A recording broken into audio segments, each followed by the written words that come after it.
mas nós estamos na página 56. É bem interessante, porque é bem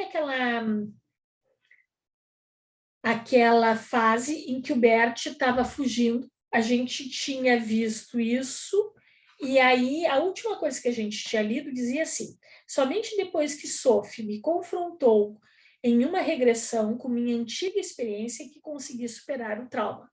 Então, aqui ele estava falando do trauma de ficar em lugares fechados e a questão dele não conseguir, por exemplo, ir ao banheiro em avião.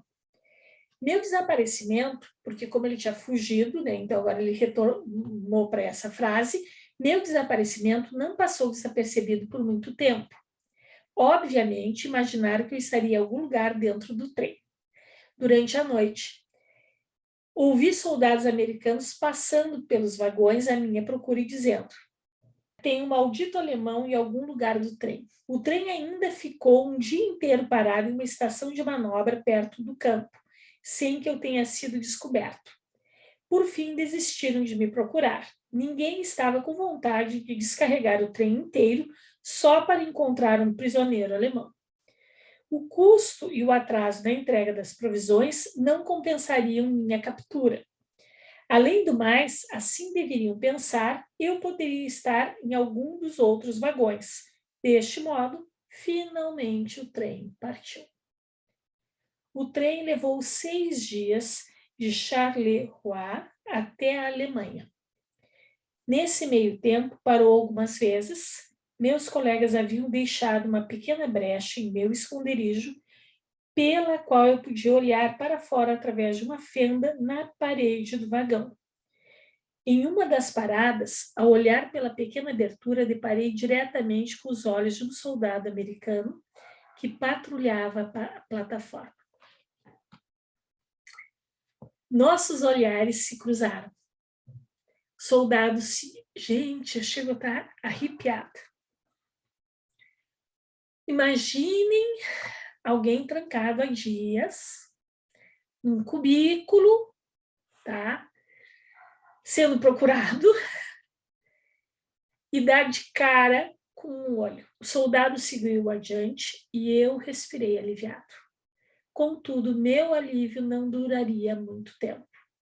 Alguns segundos depois, ouvi que dava meia volta e seus passos tornavam a aproximar do meu esconderijo.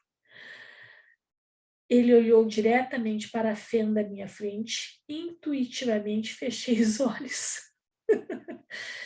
Como os cachorros fazem, né? Se eu não vejo, eu não sou visto. Não é isso que os cachorrinhos normalmente fazem?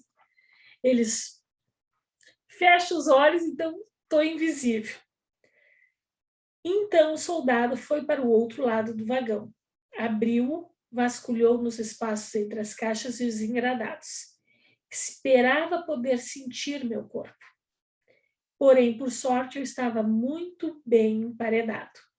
Por fim, o soldado desistiu, o vagão tornou a ser fechado e o trem prosseguiu a viagem. Porque vamos entender que, nesse contexto, os soldados americanos eram os inimigos. E é bem importante que a gente entenda isso. Ao mesmo tempo que os americanos trouxeram liberdade pela guerra, para os alemães, eles eram os inimigos. E o Bert era um alemão. Pode não ser, poderia não compactuar com Hitler, ou com tudo que estava acontecendo, mas ainda assim ele era alemão. E ainda assim era uma guerra contra a Alemanha.